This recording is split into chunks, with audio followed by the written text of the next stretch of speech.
fisioterapia ela é uma atividade cheia de nuances e tem um objetivo específico que é o de ajudar as pessoas a superar ou diminuir algum tipo de dificuldade, principalmente diminuir inconvenientes físicos. Em resumo, a fisioterapia ela tem como objetivo qualidade de vida.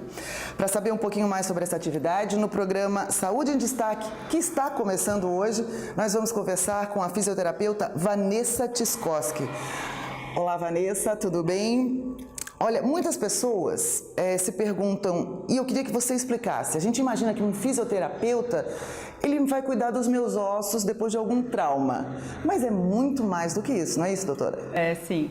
A fisioterapia tem uma área muito abrangente de tratamentos, né? Começa desde a neuropediatria, pediatria, pacientes gestantes, né? Que é obstetrícia, ortopedia, que é a mais comum, né? Quando a pessoa tem alguma lesão osteomuscular. Também na parte estética, dermatofuncional, na parte geriatria dos pacientes mais idosos, a neurologia adulto também, e um dos ramos que assim atualmente estão bem em alta e poucas pessoas têm esse conhecimento é a fisioterapia em oncologia, oncofuncional. Explica um pouquinho melhor pra gente. Então, o paciente oncológico, a maioria das vezes, ele precisa, inicialmente, quando ele é diagnosticado, dos tratamentos iniciais é a cirurgia.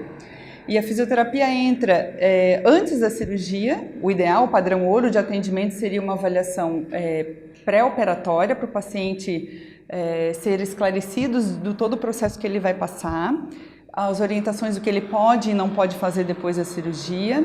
E também isso naturalmente reduz a tensão que ele vai ficar, diminui a preocupação e, consequentemente, reduz a dor. Então, o paciente fica bem orientado nesse sentido. E, na sequência, o pós-operatório imediato.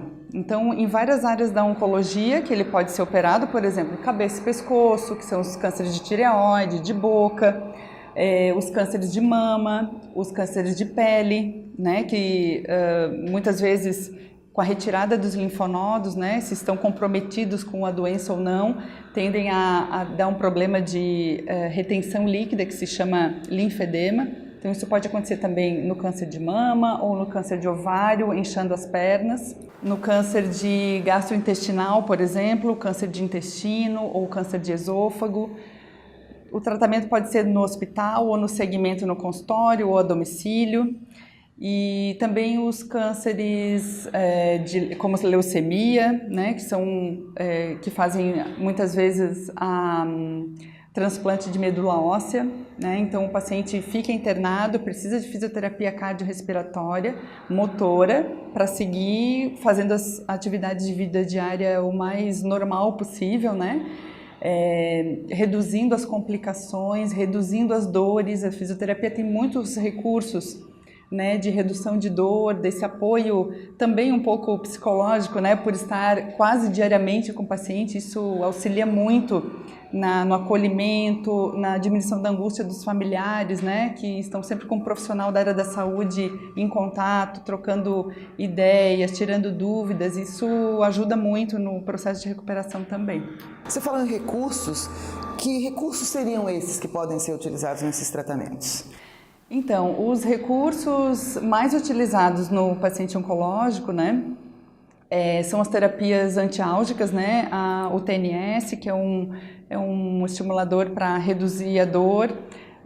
O laser, ele é utilizado tanto para reduzir dor como para facilitar fechamento de feridas.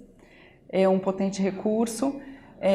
Nos casos de linfedema, por exemplo, kinesiotaping, que é uma forma é uma fita com adesivo embaixo, ela é elástica, de algodão, então ela faz a contenção do tecido, se chama linfotaping, o método de aplicação para reduzir edema e reduzir as fibroses do linfedema.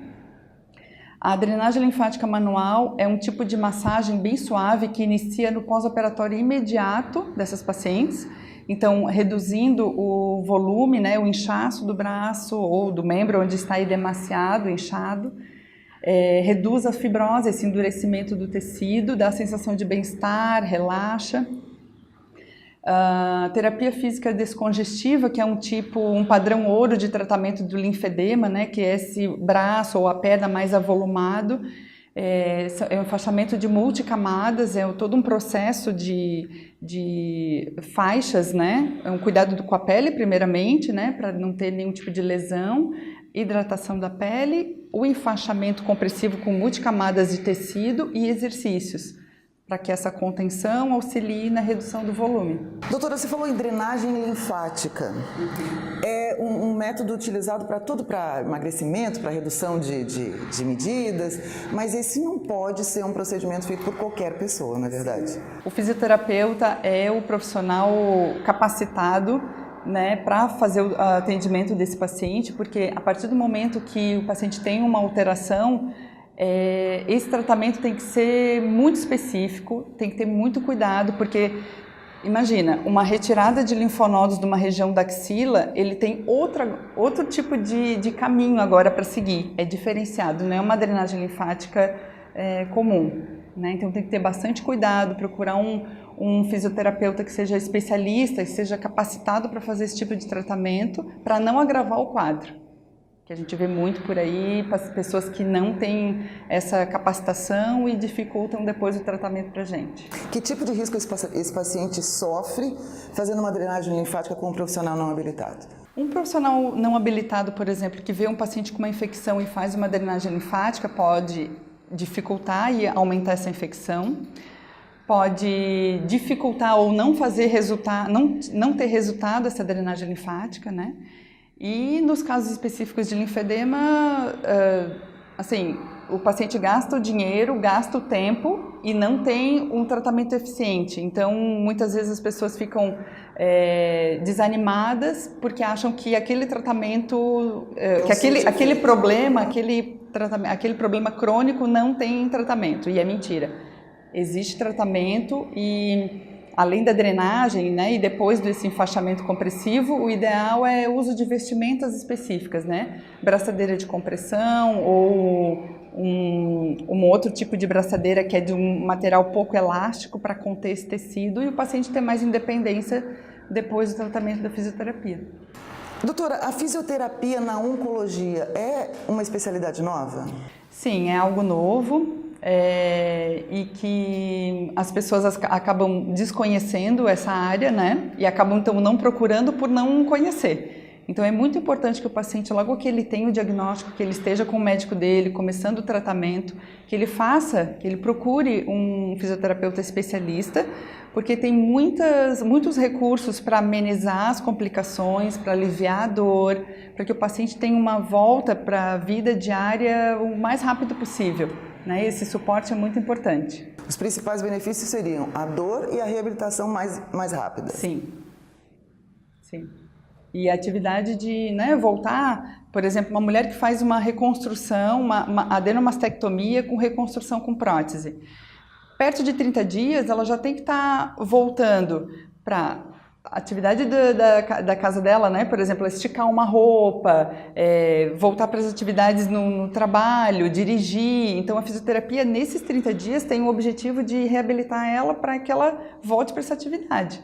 E, muitas vezes, na sequência da cirurgia, nesse período que ela está na fisioterapia, ela faz radioterapia, que é uma das complicações no tecido da pele onde foi irradiado. Então, a fisioterapia, orientação dos alongamentos, das mobilidades, né, de escápula, do ombro, para que ela tenha uma amplitude normal durante todo o tratamento e depois dele também. A volta para as atividades físicas, né, orientação do que ela pode fazer, do que ela não pode fazer, para voltar para as atividades físicas também, né, que é muito importante que a mulher, por exemplo, com câncer de mama, mantenha um peso ideal. Né? Então, a volta à atividade física, musculação, pilates, corrida, caminhada, ela é toda orientada para que ela siga a vida normalmente. Fisioterapia só traz benefícios. Só coisa boa. Bem, nós queremos agradecer a doutora Vanessa Tchaikovsky por esses super esclarecimentos e o programa Saúde em Destaque vai ficando por aqui. Até uma próxima, doutora. Muito obrigada pela oportunidade.